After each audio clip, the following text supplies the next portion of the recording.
Hi. I cannot believe it's already the end of May. What does happen to the time? But we are here with the Masterclass series. We are focused on education, and we are going to run through a couple of the tips that we covered on the Question of You podcast, and also just some general topics of conversation around education that are likely relevant when considering the question of you. So, who am I? Well, I am Stephanie, aka Zelladu. I am a lover of people, I'm a world traveler, I have seen a lot of things, and I was fortunate enough to discover that balance is one of the most important things to have in life. And in all of the things that I do, I think about how it's all working together. And I encourage you to do the same. So this is a masterclass series. We focus on a different topic every month. And this month we are focusing on education. Every once in a while you will see me looking over to the side because I am looking at the slides that I have created. Don't hold me accountable for memorizing all of this. And I also have my tea, which today I'm in a different environment, and my tea is on the ground. So let's get started. When we talk about education, there are different components to consider. And something that didn't really occur to me until later in life is the fact that learning and education is not just about the subjects that you are learning, but it's also about the things that happen around that learning experience. That is where we are going to start today. So when we look at the fundamentals of education and the foundation that we kind of lay down as the basis of what everything else is built off of, we have science, we have math, we have vocabulary and the way that we communicate. And all of these elements are extremely relevant, but they're kind of the low-hanging fruit. And if you think about education like a tree, you might think that that low-hanging fruit is what you want. But when you start thinking about what's really important, you recognize that the leaves and the branches and the trunk are all just as important as the fruit that is bared on the tree. So thinking beyond what education might give to us, thinking beyond the basics, we have a few things that we can learn early on or later in life, doesn't really matter, that will give us insight with regards to how we learn. I spoke about this in episode 19 of the Question of You podcast, and we went through this in a little more detail than we'll go through today, but I liked the way that these 7 categories were broken down, 5 of which are categories unto themselves, and 2 of them are kind of a more social or solitary, and that's actually 6 and 7 on the list here. There are people who learn better in groups where you can bounce ideas off of each other and you can all get together and study. And when things are going right, or wrong, you can ask questions or lend guidance to each other as a group. Or there's people who do better with solitary learning. And those folks, which I would consider myself included in this group, might do better in a solitary fashion because maybe they are easily distracted and they need to focus on the work that's in front of them. Or maybe they are distracting and the people around them have a hard time getting themselves educated if you're constantly there, telling a joke or telling a story or pulling focus from the topic that you're trying to learn about. So there's social and there's solitary. And then the 5 others, I'll just run through them quickly. Visual spatial, that might be that you need to draw out scenarios, like if you're reading a word problem or if you are trying to translate something that you're seeing in words or that you're hearing, you might doodle, you might sketch that out. You've got oral or auditory learning. This actually is something that I do too. Sometimes I have a really hard time reading words on paper. And when I read them out loud and I let myself hear them, there's a place in my brain where it sticks differently. So some of you out there might be more oral. I think it's a funny word. Verbal or linguistic. So this is a little bit more around being able to associate things through either writing them or seeing them on paper and the words stick into your brain a bit better. You've got physical, and that's a lot of like repetition and muscle.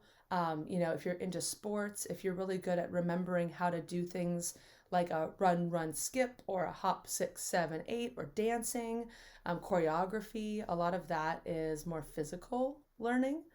And then you've got logical, where you've got the mathematics of things coming into play, and you might be more prone to recognize patterns or equations that have true answers. And those things can stick in your brain a little bit differently. And it might be that you're a slice of all of those. It might be that you're very good at one of those particular things.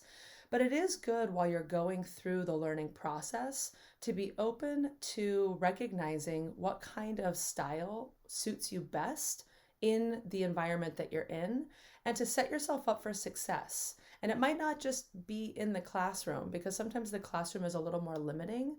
But when you are doing self-study, when you are doing homework, when you are delivering assignments, it's a really great way to activate your learning style and maximize to your benefit. If you want more tips on that, reach out. I'm on Instagram at Zelladu_. All right, so let's get critical. Another component that we can really hone in on when we are thinking about learning and education is the critical thinking around how you're learning or how you're thinking about the things that you're trying to get through. So take something as simple as history. Things have happened in the past. We're introduced to those things through a methodology, a story where someone is presenting that to you. But when you're thinking about that critically, you're going to be asking yourself, well, why did Alexander the Great want more? Or how did he manipulate people to come on board with his sales tactics or his great communication skills or his brawny muscles? And you can kind of imagine, whether you land on a very finite answer or not, some of the considerations that may have contributed to that environment. And it lets you think about things more critically. This, I think, is also a very large contributing factor to our opening of the mind with regards to free will and having opinions as we move forward. A couple of quick things to touch on. Critical thinking as a tool can lead to predicting. You can predict opportunity. You can think about innovation and developing things that may not yet exist. You can gather, understand data. You can fold in experience and opinion into decision making. And when you speak, you have more purpose around it. You're not just delivering someone else's opinion, but you're delivering your own, and there's a little more substance to it. I'm going to click ahead to the next slide because I think that it ties in really well. One of the things that when I was working at WeWork that came up a lot was the fact that as we are in this fourth industrial revolution, which is this revolution of technology and all of these tools and processes that take some of the more monotonous work that we're traditionally used to filling with the human body away from the human, because it actually becomes more efficient when you assign it to a computer system.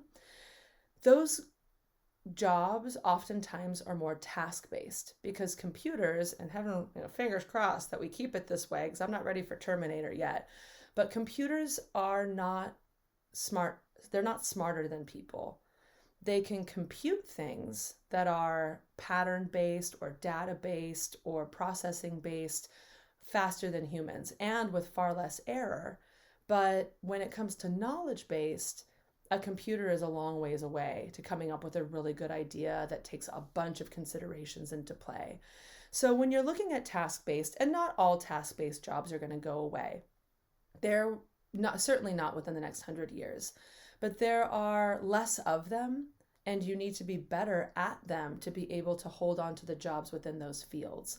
Some of the things that I think are pretty safe in that category right now are the importance of organizing and making sure that the massive amount of things that are coming at us are being looked at and kept in a way to where we can access it and look at it easily. And sometimes that does require tasking which is monotonous, but maybe a little bit less repetitious and maybe a little bit more setting up the system as opposed to having to do it over and over again.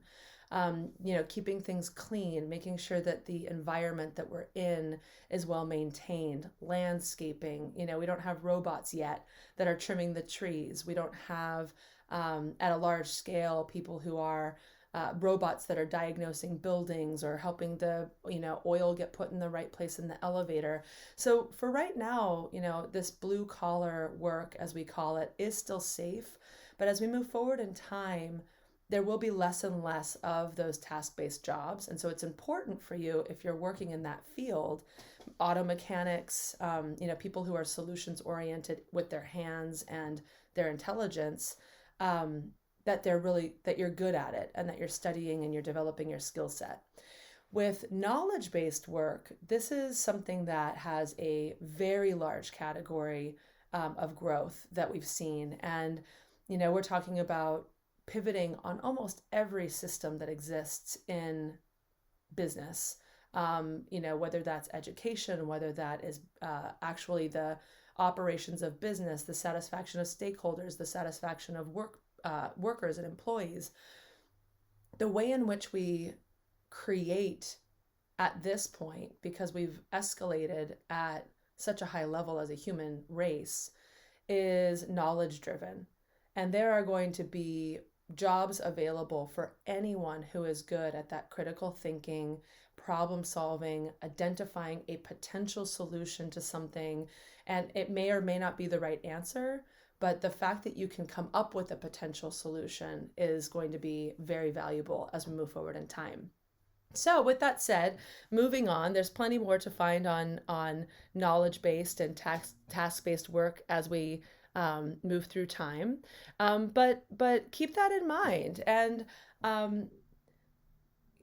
coming back to, and I know I've spoken about this a couple of times now, both with developing your personal brand, working in health and wellness and leaning on people that you can trust in. But when it comes back to education, I didn't recognize this until a gentleman friend of mine that I worked with at Red Bull, Sam Keene, was at Pepperdine as a student brand manager for Red Bull when I was working for Red Bull. And I was introduced to Pepperdine as a 20-something-year-old, 23, 24-year-old. I'd already graduated college, and that element was done for me, for the time being at least. But I met Sam, and I spent time on the college campus of Pepperdine, and I recognized that it was so much more than just going to class. But there was all of this mentorship and counseling and meeting up with people who had gone to school in the past and were now coming back and lending guidance or talking about what they were up to and using the student body to brainstorm new solutions. And I didn't value that as much as I could have when I was in college. But now that I am in my, more mature years, I'm watching those things happen, and I'm looking to activate that more myself. It's also come into play significantly in job hunting. A lot of us are now looking to find whether we're developing our own thing or finding new jobs in career paths that might be more attractive to us. Oftentimes it comes down to either writing a great resume that has an algorithm that has been designed to, raise a flag and say this person's worth considering, or it's reaching out to people that you know and being like, hey, what are you up to? What are you trying to solve? This is what I'm up to. This is what I'm trying to solve. Let's keep our ear out for each other. And if I see something that might work for you, or if there's someone that I can leverage for you or you can leverage for me, let's not be afraid to ask for those things as we move forward through time. And education and being in school and in college very specifically, when you're surrounded by people that are like-minded and moving forward in the same direction, those people you want to keep close to you. You have to call them every week, but call them, once a year, or, draft an email that sends an update to your network once a year and lets them know what you're up to, and give them the opportunity to reach out to you if they find that there might be a sticking point. All right, moving on. And, just something that I wanted to put out there as a consideration, because that's what we're all about, is you thinking about what it is that you're up to and how you might want to better it. Strategic education. This is something that I couldn't find a definition of, so I wrote it myself. Let me know what you think. But what I'm saying is strategic education is putting intention behind your education that will serve your advancement in any aspect of life. So you're not just learning the subject or the topic that you're learning, but what does the opportunity to learn mean for you in the bigger picture? Moving through and moving on, it's going to be less than an hour today, but we're now going to talk a little bit about some of the tools that have been created for, I guess, not just education, but a lot of them are having these secondary or byproducts, I guess you can say, around education. So I do talk about this in episode 17. A few weeks ago, I was trying to sew a massive amount of fabric, and I was trying to do finishing edges and make it work for me. And what I wound up doing was busting out a sewing machine, which I had never touched a sewing machine really in my life, I think, before.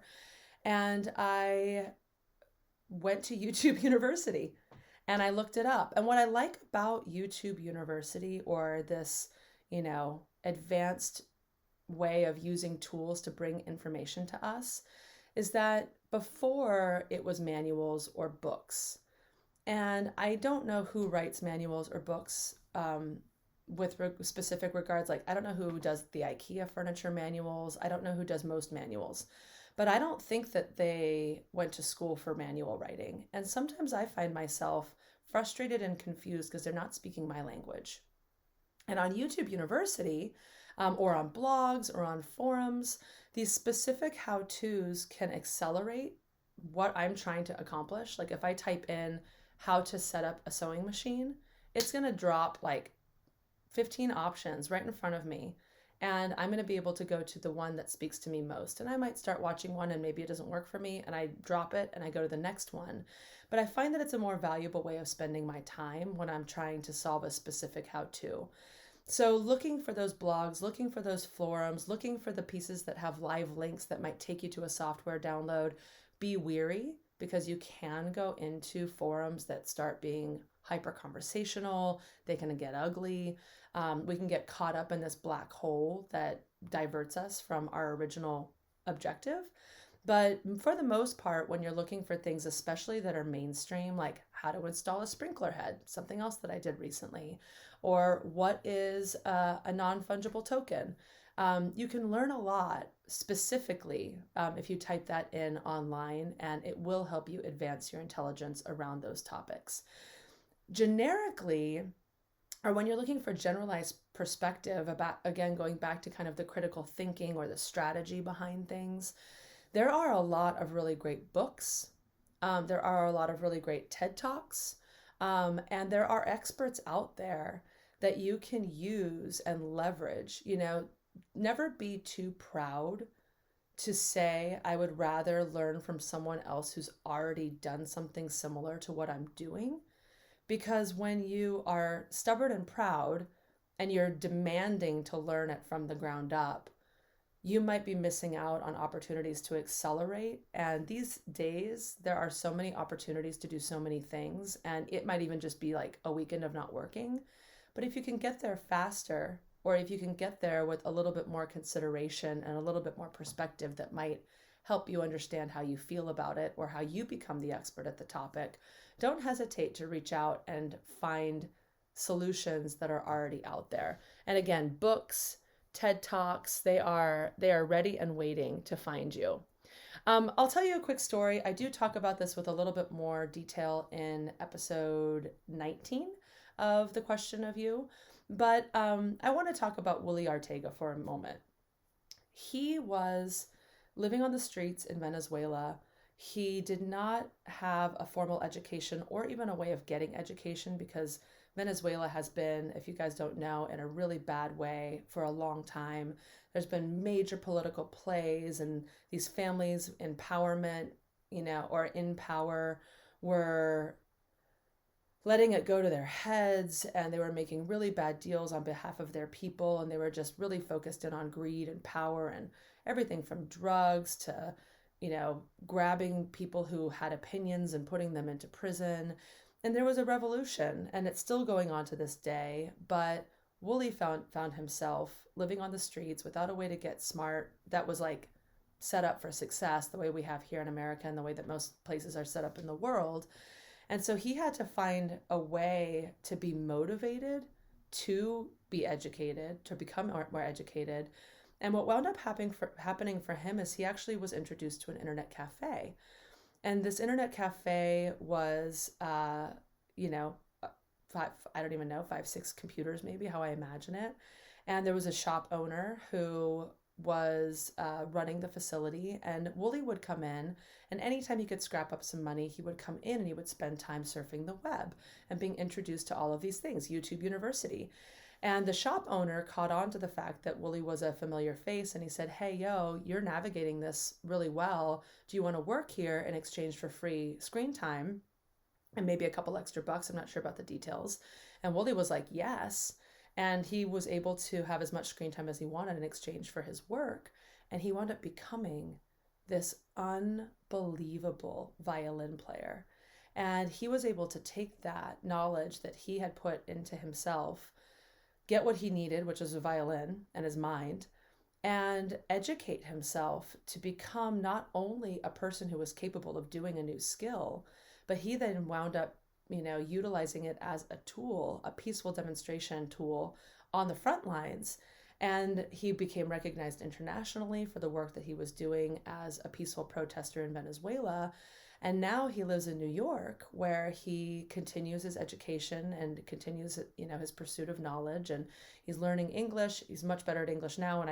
When we did karaoke together a few years ago, and it was crazy. Like, he knew every song from the movie Sing, and it was the most magical karaoke experience that I'd ever had in this room of that was intended for 10, and there was 30 of us piled in there, and we're sweating and we're singing, and he was in a room full of people that were full of hope and full of energy, and you could tell that he felt safe for the first time in a long time. And anyway, it's one story to tell, but there are so many more out there, and you don't have to be in his situation to become motivated to do something new. But when you do it, even though my lines weren't perfectly straight on those curtains that I was sewing for my sister's nursery, I felt so good after I finished that task. Yes, I installed the sprinkler head a little bit less than perfect, but it was better than it was when it started, and I felt so good that I was able to figure it out. So don't hesitate to use those tools, not just for the entertainment that our new age tools can lend us, but also for the education that it can bring. All right, so we're going to shift now into education systems. And I'm going to go through this and just kind of speak to some of these slides, but I found them intriguing. I thought that there was kind of this interesting shift in global education that's going on right now. And I wanted to start with this slide. It's from a 2018 survey that was done of 15-year-olds, a standardized evaluation. And you can see here that the green are hyper accelerators, led by China and led by Canada. China is a communist state and Canada is a social democracy. China has 1.2 billion people in it, and Canada, I think, has far, far less. If I had to guess, I would say that Canada might have 60 million people, but I'm going to find out and I'll let you know. And then you can see in the orange, and this is a scale of 50 points. So if you're under 500, or if you're under 500 but above 450, you're in the orange zone. That is where you will find the US. We're up there, but we are under Australia, also Russia, a lot of other Eastern European countries. And then you've got the red, which is testing below the 450. And this is in reading and science and in math. The gray areas are areas that we don't even have information on. So you can kind of see that, as a global society, we have it in the US certainly gone down on the scale of education. I'll get to that in a second, but it's competitive. As a global force, we are competitive. And I think that, as little of as a competitive person I am, I do think that when one person or one country or one group does better than another, my logical reasoning thinks, oh, well, why doesn't the person who's falling behind do something to change the way that they're doing it so that they can then hopefully, advance themselves and motivate the next person?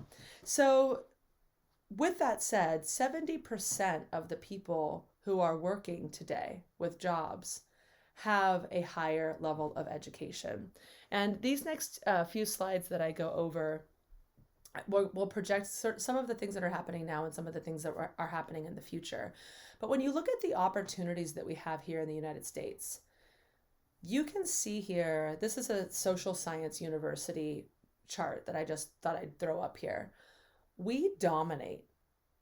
We have a lot of people here at 338 million. I think I said 380 a while ago. I was wrong on that number. But like 340 million people here in the United States. We don't have as many people as China. We don't have as many people as India. But we have a massive amount of opportunity if you're interested in getting educated. So I just wanted to kind of put that into context and put that here. Feel free to take a look at it. This will all be available to download on Zelladu.com under the Masterclass Masterminds section. But what does that mean? Well, it means that the institutions are there. I think traditionally, when you think about college, you think about a huge financial burden. You think about working with the system that already exists. If you come from a family that has been going to college, it might be a more expected thing. But if you also come from families who have never gone to college, it might seem like a million miles away.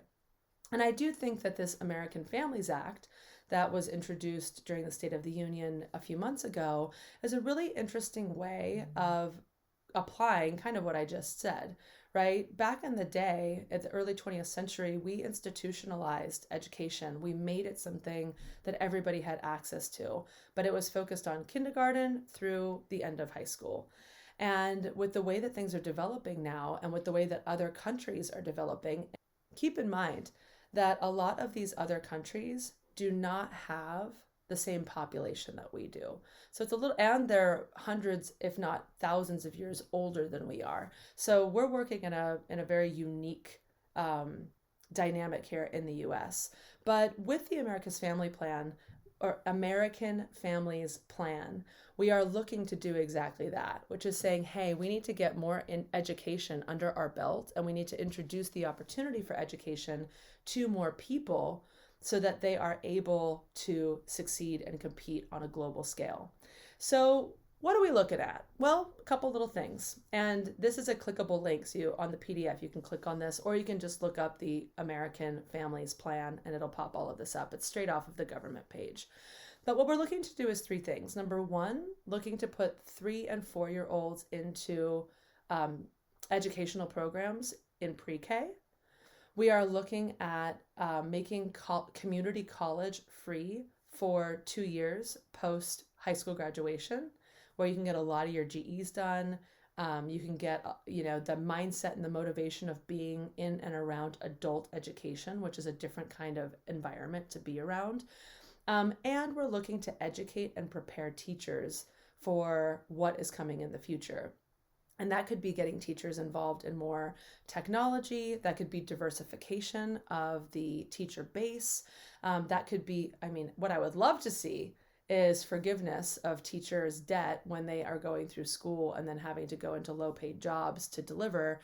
But also, with this plan, there are some small steps being taken in ensuring that there's like a $15 minimum for anybody who's working in the educational system. So we're making progress, right? And progress over perfection is the reality when it comes to dealing with a lot of people who have a lot of needs on a very broad scale.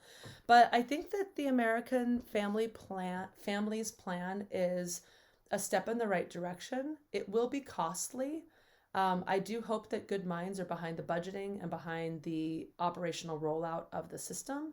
But I think that making known that this type of component is a priority for us in the United States is a very healthy thing for all of us. I don't think it matters if you're on one side or the other with regards to your political view. I think that we can all agree that we want to give our children the best opportunity to succeed in the future. And I think that this is a great way to get there. As a byproduct, you also get mothers who are able to get their kids into the system a little bit earlier. And working mothers is a whole nother ballgame. And so those years where you're trying to balance being a mom and have young kids, being able to give your kids opportunity to get educated while you can also go back to the workplace is a really exciting thought if it works for the mothers who are interested in that solution. All right, so just a really quick snapshot on the European models. All of the European Union has the pre-K, right? So they've got their their education earlier on. And I just think about what it's like. And I have friends who are, from the UK, from Denmark, and from France. I have family from France, from Morocco, from Germany, where I'm seeing this firsthand. But they have institutionalized a early education system for 3 and 4-year-olds. And they have introduced ways of making your college education extremely affordable. And again, like smaller populations, so they don't have to worry so much about millions and millions and millions and millions of people that are diversified and come from all different backgrounds. But, you've got the opportunity to get your entire youth base through university without them coming out the other end in debt. And that's just an incredible thing to think about. So again, here in America, it's a little bit different. You do have to think about saving for your college experience earlier on. You have to think about applying for scholarships and for grants, which is another thing that the American Families Act is looking to introduce, is more grants and more money to make it more available. But really quickly to run through it, in the EU, everybody's got the pre-K. In places like Denmark, you can go all the way through your doctorate and be covered. In places like France, they make it very affordable, a couple $100 a year, less than $1,000 a year to get you educated, get you into a professional category, make you competitive, and then send you on your way. And keep in mind that they're in social democracies, and Germany as well. Germany, you've got the ability to go to higher education, maybe not through your doctorate, but they've got programming that will support you through it. But keep in mind, when you're in a social democracy, you want the people who are living in your country to make as much as possible, because your tax dollars are paying for everyone's medical care and for everybody's education. So kind of for the system of social democracy to work, you have to have an educated population. And so that model, again, it's connected throughout the European Union, where when you start adding all those countries together, you're rivaling the amount of people that we have here in the United States. But you're looking at investing in your people so that your people can invest in you. So there's a nice little cycle there. Again, not necessarily the way that we do it here in the US, but I do hope that we lean that way a little bit. I'm super down. Like, I'm not a socialist, but I am definitely down to getting people more educated, getting people out of poverty, working collectively to innovate. And I love this chart. So in this chart, it shows us where we're going and where we will be projected to be in 2100. Here you've got lower secondary, which is high school. You've got upper secondary, which is college. And then you've got post-secondary, which is master's, certifications, doctorates. Look at how big those categories are as we move forward. And again, this is looking at a population of 9 billion, which we're heading towards. And you've got the 15 and under in the gray. So we are ripe and ready to receive people who are interested in getting educated. There will be jobs available for people who are interested in getting educated, and there will be money available for people who are interested in getting educated. So let that be motivation to you, and know that if you really are interested, there are plenty of paths to take. And with that said, here are some things to consider on your path to education. And this isn't just coming from me. A lot of this is actually coming from my sister, who's a neurologist, and she works at UCLA. She's also the mother of soon-to-be 4 children. And I just released my podcast with her, episode 20, where she talks about not just her experience in becoming an MD, PhD, and someone who spent 30 years of their life in the education system, but also someone who works as a neurologist and looks at the human brain and knows about our potential. It's a really great episode, so you guys should listen to it if you get a chance. But a few recommendations. Recommendation 1, understand your preferred learning styles and let them guide your educational journey and your career choices. Don't just throw, spaghetti at the wall and hope that it sticks if you have no idea how to cook and have no interest in it. Find what works for you. And again, episode 19, I talk about the different career paths that might be appropriate to different learning styles. But work with what you love and work with what you're good at.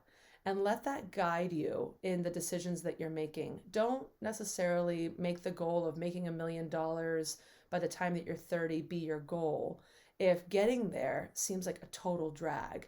Because once you achieve it, you're pretty much going to find that you're not satisfied with what you've got, and you're probably going to want to shift. So be open to your learning styles and the things that you like and the way that you learn.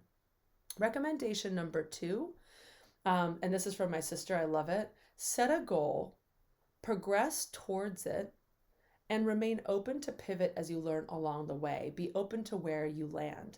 And this is coming directly from her anecdote of the fact that she, started this higher education journey, and then she met her husband, and then they got married, and then they had kids, and then they, had to decide where they wanted to live and where they wanted to study and where they wanted to have careers. And, none of it has been set in stone in the way that you might think that it could be. But in setting the goals and being open to pivoting as you are on your journey, you'll find that where you're headed is always more appropriate with regards to adjusting to where you've been, or where you are in the moment. Recommendation number 3, which is another great one from my sister, just start.